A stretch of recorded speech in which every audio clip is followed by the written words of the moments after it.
FIFA 2026 നിന്ന് expect ചെയ്യുന്ന revenue എത്രയാണെന്നറിയോ? Around $13 billion ആണ്. എന്ന് വെച്ചാൽ ഒരു 1230 കോടി ഇന്ത്യൻ രൂപയോളം വരും. എന്നാൽ നമ്മുടെ എല്ലാ സ്പോർട്സ് ഇവന്റുകളും ഇൻക്ലൂഡ് ചെയ്യിപ്പിച്ചുകൊണ്ട് നടത്തുന്ന ഗ്രാൻഡായിട്ട് നടത്തുന്ന ഒരു ഒളിമ്പിക്സിൽ നിന്ന് ജനറേറ്റ് ചെയ്യുന്ന റവന്യൂ 5.24 ബില്യണേ ഉള്ളൂ. ഇതിൻ്റെ ഒരു ഹാഫ്, ഒരു പകുതിയോടെ വരുന്നുള്ളൂ. അപ്പോൾ ഒരൊറ്റ സ്പോർട്സ് ഇവന്റിനെ മാത്രം ബേസ് ചെയ്തുകൊണ്ട് നടത്തുന്ന ഫിഫ പോലെയുള്ള ഒരു ഇവന്റിൽ നിന്ന് എങ്ങനെയാണ് ഇത്രമാത്രം റവന്യൂ ജനറേറ്റ് ചെയ്യുന്നത്? ഇനി അത് കഴിഞ്ഞ വർഷത്തെ ഫിഫ എടുത്ത് നോക്കുകയാണെങ്കിൽ, ഖത്തറിൽ നടന്ന എടുത്ത് നോക്കുകയാണെങ്കിൽ, അന്നുണ്ടായിരുന്നത് ഒരു $7.5 ബില്യൺ ആണ്.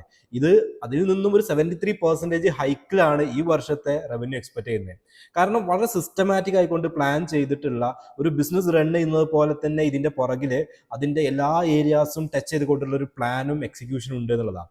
നമ്മളിത് ഫുൾ എടുത്ത് പഠിക്കുകയാണെന്നുണ്ടെങ്കിൽ ഒരു മാനേജ്മെന്റ് സ്റ്റഡീസ് പഠിക്കുന്ന സ്റ്റുഡന്റിനെ പോലെ marketing management, strategic management, operations, finance, അതുപോലെ തന്നെ പ്രൊജക്ട് മാനേജ്മെന്റ് എന്നിങ്ങനെയുള്ള മുഴുവൻ ഏരിയാസിന്റെയും ഒരു ഗൈഡായിട്ട്, ഒരു പ്ലേ ബുക്ക് ആയിട്ട് നമുക്ക് കൺസിഡർ ചെയ്യാവുന്ന ഒരു ഇവന്റ് ആണ് ഫിഫ എന്നുള്ളത്.